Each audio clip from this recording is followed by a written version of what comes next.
Hey guys, it's Rocky and welcome back to my channel. Today we have a very special video. I had this idea a few weeks ago and honestly I have been itching to do it, so today is that day. We are going to be looking at 1-star reviews of my favorite books. This is going to be hard because I'm a very opinionated person and I pretty much stand on my opinions, but I'm going to take these into account and try not to get offended. They're not even my books, they're just my favorite books, so. Now, I like to believe personally I have the best taste in books, which is why you should subscribe. But, you know, everyone has their own taste and their own differences. People have favorite books that are my least favorite books, so I understand. We're not here to judge, except we are. So to be able to do this today, I have my handy dandy iPad. Don't judge the stickers, okay? I'm a big Marvel fan. And yes, my iPad is absolutely freaking ginormous. I don't know why I chose this one. I actually regret this size, but it's good for airplane movies if you're into that. So yeah, without further ado, let's get into the 1-star reviews, shall we? Okay, I got Goodreads all pulled up, so we're gonna start with our very first one, which is Before I Let Go. That's my most recent 5-star read, so it just made sense to start with it. We're at the 1-star category now. Okay, Karen says, I really don't get how people are giving so much good reviews. First of all, I liked how therapy really helped. Not much because she got back to her stupid ex. Josiah's not stupid, okay? They were both going through grief and loss and dealing with it in different ways, but he was not stupid, okay? He was emotionally mature and was just avoiding therapy, yeah, so that was a little, I don't know, hypocritical of him, but her ex-husband was an asshole till the end? I don't think he was an asshole. I don't think Josiah was mean to you guys, like, ever. He might have been cold, but that's because they're not together. She broke up with him. Would you be nice to your ex? I hope not. The guy was in therapy, could see how much he was wrong at times, too, but still acted like an asshole to his ex that was depressed after losing their child. Their daughter was a bitch, too. Yo. Okay, I agree. Deja was a bitch. Deja was a bitch. She did judge her mom for losing the baby and divorcing her dad, like, really hard. But the daughter was a bitch, too, but she's a teen, so it was probably expected. Okay, so that's it. Her ex is an asshole who didn't deserve her. I mean, go off. What am I gonna say? That's your opinion? All right. Now we got John. John says, Before I Let Go is one of the worst books I've read. I started reading this book and it has kept me in a reading slump. I started this book in February and I'm just now finishing it. I was going to DNF my first book of the year. Yasmin and Josiah's relationship was strictly sexual as business partners. There's nothing romantic about the relationship. It's your opinion, but also you're wrong. There was nothing relatable about these characters. The main character, Yasmin, didn't know who she was unless she was with her ex-husband. The author portrayed her vapid, weak, and pathetic. She had no true personality. Kennedy did not portray her as weak. She literally had Josiah tell her multiple times that it was very strong and powerful, that she went to therapy and set a good example for her kids and him. He said maybe that was stronger than what I did. Like, did we not read the same book? For a woman to question why her ex-husband, father of her children, is doing something for them and not her makes her the weakest and most selfish mother ever. Josiah, the ex-husband, was cringe the entire time. Co-parenting does not mean access to an ex-partner's home. Being cordial and able to co-parent does not mean they should have access to your life, even if we shared it at one point. The author clearly doesn't know their voice because to write like a man is not her strength. And then she threw in these weird statements trying to make the character relatable, saying things like, sup bro, but made Josiah even more cringe. When Josiah asked, and when you were reminding yourself that your children needed you, did it ever occur to you once that I needed you? The selfishness of these parents not understanding that it's about their children, not about them, over their children is ridiculous, and I'm not even a parent. There was no character development. The second chance trope was a complete miss. Amateur writing, 1 out of 10, would not recommend, and the only reason why it gets a 1 star is simply because it sort of touches on the stigma of going to therapy. Damn, John. Tell us how you really feel. For a book to even upset you this much, it I don't know, like, it affects me in a positive way, but I'm not going to sit here and ramble about how much I hated it when there was, in my eyes, there was nothing wrong with it. Adrian said, characters sucked, boring, over 100 pages too long, almost DNF'd, literally had to force myself to finish the book, went into a reading slump mid-book because of how much I hated the book. Hated? Hated is so strong. Like, I don't understand. Maybe it's because I love the book, so it's just hard for me to put any non-bias on this, but it was about mental health stigma in the Black communities. It was about dealing with grief and the different ways people deal with grief. It's about children dealing with divorces and the different way that manifests into their lives. I felt like it was well written, but like I said, everybody has their opinions. So we're going to move on. The next book that we're going to look at 1-star reviews of is literally my baby. I have a shelf just dedicated to this duology specifically. And we're talking about Legendborn, of course. I literally can't even fathom how someone would 1-star this. So I feel like I'm going to get mad at these. I know I shouldn't be, like, rationally I shouldn't be, but like, how could you read something that good and be like 1 star?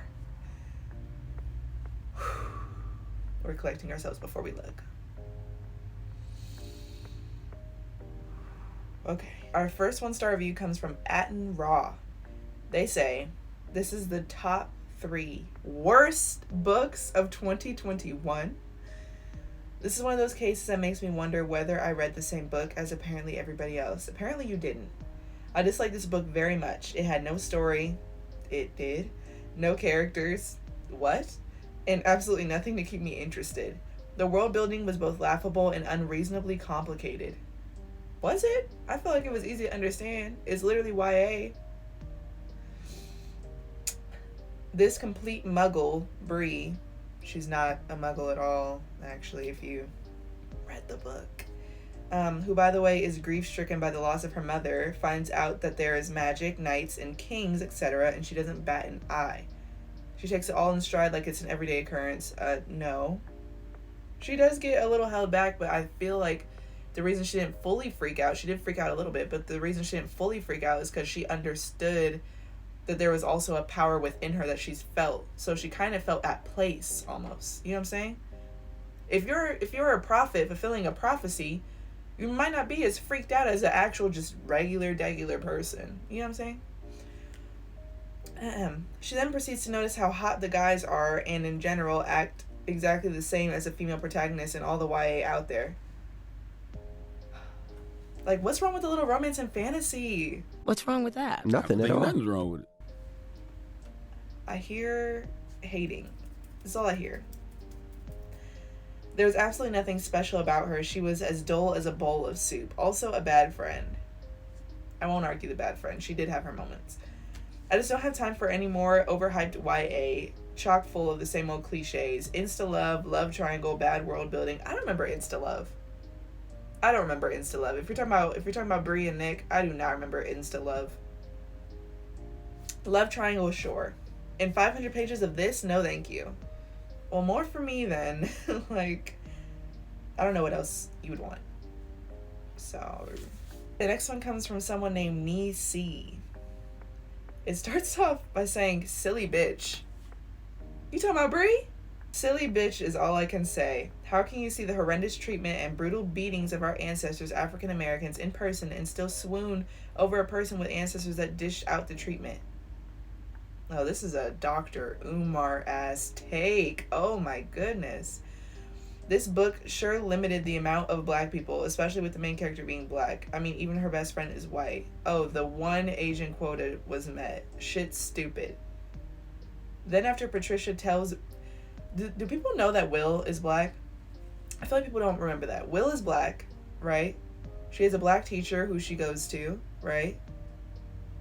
But like Will, like her close friend, the healer, he's black. That is confirmed by the author. He's black. Moving on. Then after Patricia tells Bree about the colonizers taking powers from their ancestors, she still goes bopping her dense ass around them. Because she's trying to take them over. Let's not get into her fangirling over these pale boys. First of all, one of them is not even a boy. Okay? One of them is a demon, if you want to be technical. I cannot. It's a slap in the face to readers who truly just want to read African American genre books. Like, damn, the films are overrun with white people. Most authors and book characters are white. We can have one book. The one, and I mean only one, redeeming quality of this book is them bowing to her dumbass because she tried to stop that like it was the worst thing in the world after the way some of the racists treated her. I feel like you're mad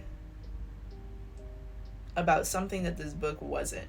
You know what I'm saying? I feel like you made this book something that it wasn't just so you could be pissed. You get me? Okay, I can't read this person's name, but they said they said this was the magical Negro trope instead of black girl magic. Next book. Okay, the next book we're going to do is Vanishing Half by Britt Bennett. This is about two white passing twin sisters, and one of them decides to fully pass as a white woman and just never look back on her former life. Kelly said, boring, and I only made it to 5% in the audiobook. 2021 is off to a terrible start. Damn, it ruined your entire year? Why did it hurt you that bad? First, it was the awful crawdad singing. I think she's talking about where the crawdads sing, which this book isn't. Anyways. And now this, another southern accent in the 1950s full of racism, petty twins, and what? I don't care to find out. Fight me. You're only 5% into the book and you're already assuming that it's going to be bad.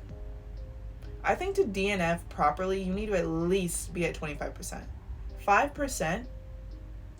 I'm not even going to take this seriously. 5%? Come on, Kelly. Okay, Stephanie said, I have never disliked a book more than this. The premise of the book was unbelievable to me, but I decided to just sit with it. But the turns that the plot takes are just as not believable. I did not like the characters. The book had such rave reviews that I wanted to finish it, and I was thinking that maybe something in the end would redeem it, but man, I'm not mad I read it, but this book was just not for me. It sounds like you're mad you read it, Stephanie. You've never disliked a book more than this one? One that addresses racial issues and topics. You've never disliked a book more than that? What does that say about you, Stephanie? Let's really sit there and dwell on that. Okay, let's move on. Okay, this review, this 1-star review, I actually respect. It's from Victoria. It says, I don't like it. Simple as that. Like, what are we talking about? Why do I have to explain myself? I just didn't like it. I respect that more than the other 1-star reviews, so you got it, Victoria. You don't like it, I respect it. Okay, moving on to the next book. The next book we're going to be looking at reviews for is The Silent Patient. I do know that this book has a split audience. Some people hate it and some people love it, so these reviews should be interesting. Starting off strong, Boris said, not silent enough. You know what? I'm not mad at that. I'm not mad at that at all. Apparently we have a theme because the next review says, I almost never write reviews, but this book deserves a brief one. It sucks from beginning to end and has no redeeming qualities whatsoever. Had it been called The Silent Author and been filled with blank pages, I would have given it 2 stars. You guys are mean. You guys are mean. This book is good, okay? Okay, Irene says, LOL, this book was a hot mess, a hot, boring mess. I'm genuinely baffled that it has so many 4 and 5 stars.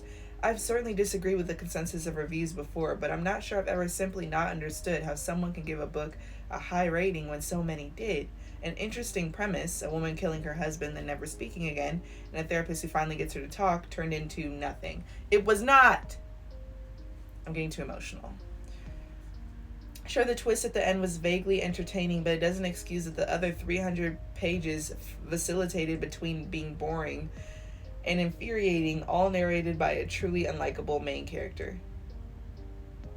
He's supposed to be unlikable. He's an unreliable narrator. He's supposed to be unlikable. Plus, there's a fun sprinkling of misogyny. Every woman except the titular silent patient is either a bitch or a whore, according to the book / the main character. I'm not going to read this whole thing, but clearly you feel some sort of way, and I'm going to let you feel that way, Irene. But you're wrong. But it's okay. It's all love. Next book.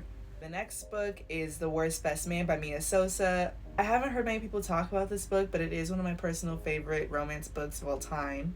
I'm gonna be hurt by these 1-star reviews because I love that book with my whole heart. I think that was one of my first adult romances I've ever read. Sam said, "One of the worst books I've ever subjected myself to. I only finished it to feel completely justified in writing a scathing review. The writing was god-tier awful, committing a number of literary crimes such as dedicating far too much page space to painful internal monologues," is fair, "that could have been summarized in a sentence. The 2 main characters were excruciating. The sheer amount of secondhand embarrassment I experienced from everything they did/said should be illegal. And all the side characters were about as interesting as appealing stale bread."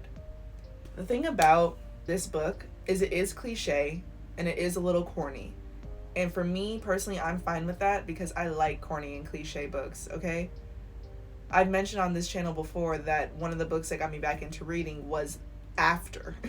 And I like the After movies, so that says a little bit about my taste in romance. So I'm not going to judge anyone, actually. I take it back. If you have a 1-star review about a romance book that I liked, it's possible that you thought it was too corny. For me, I eat that shit up. If it's too sweet, it's too corny, give it to me. Perla simply said, "Do yourself a favor and don't pick up this book." You can't tell people not to pick it up. You don't know what somebody else would like. You could say, "I wish I did myself a favor and didn't pick it up according to my taste." But you can't just say that, okay? I wouldn't tell people not to read a book unless it was inherently racist, misogynistic, or just straight up illegal. The last book we're gonna do is The Neighbor Favor. This was one of my most recent 5-star romance reads for sure. I thought it was super cute, super adorable. The premise, while it was a little inconceivable that she just happened to move into the same apartment as her favorite author who she messaged and got ghosted from, it was still really cute. That doesn't take away from anything else. We have Laura. "2 grown adults without the common sense, backbone, or wherewithal to even function as adults. The emails felt as childish as the people behind them. I had to calm down before I could do a review. Definitely DNF." You had to calm down? I just don't understand why people let plots they don't like affect them this much. Like I said, unless it's racist, misogynistic, or straight criminal. If it was just a corny romance and there was like miscommunication trope, that should not piss you off to the point where you literally had to take a breather before you write a review. Come on, Laura. It's not that serious.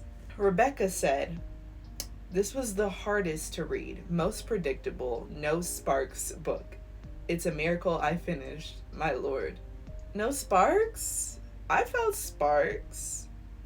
Predictable, yes, I agree with predictable. But like I said, it's corny, it's cliche, and I like that kind of stuff. So, again, I'm not going to hold it against you, Rebecca. Becky, can I call you Becky? I'm not going to hold it against you, Becky. Okay, Jen said, "No." Imagine this just a review. No. "No, I'm sorry. While I appreciate this is someone's art, and I'm sure she worked incredibly hard on this, my heart didn't flutter, nor did I find the hero charming. I just could not get into this book, these characters. Lily was too meek, Nick was too tedious. I don't know. The whole book was just so boring." If I remember correctly, doesn't Nick have OCD? So to call someone with OCD too tedious is a little problematic there, Jen. "The whole book was just so boring. Maybe if the length of the book had been cut in half, it just dragged and dragged at a full novel length. Cute how all the women 3 generations are named flowers. Dahlia, Iris, Violet, Lily, Kala. She sets the storylines up for what I can guess will be the next 2 stories in the Sisters series." Yep, and I'm reading the partner plot right now, and it's good. It's good. "I'm already more interested in the older sister Iris, a widow and mom, and Violet's stories than this storyline. I really struggle to finish it. Listen to the audiobook. Would not recommend." To each their own, Jen. I'm not gonna bag on you anymore, Miss Jennifer. Miss Jenny from the block. So that's it for this video. I genuinely didn't get as upset as I thought I would. Maybe it's because I didn't see the crazier reviews and I just happened to see the more tame ones. But like I said, everyone's entitled to their opinion. It's kind of just fun for me to read 1-star reviews and see like why people hated it. Same way it's fun for me to read 5-star reviews and see why other people love the books that I love. So I highly recommend you do this for your own favorite books. Tell me what's your favorite books in the comments. I would love to hear them, get some new recs. Tell me what's your least favorite book too. If you guys want to know my least favorite book, I'd have to say The Fine Print or A Thousand Boy Kisses. Those books just were not for me. Make sure to like and subscribe and follow me on my socials. I hope you guys enjoyed. Bye, Book Baddies.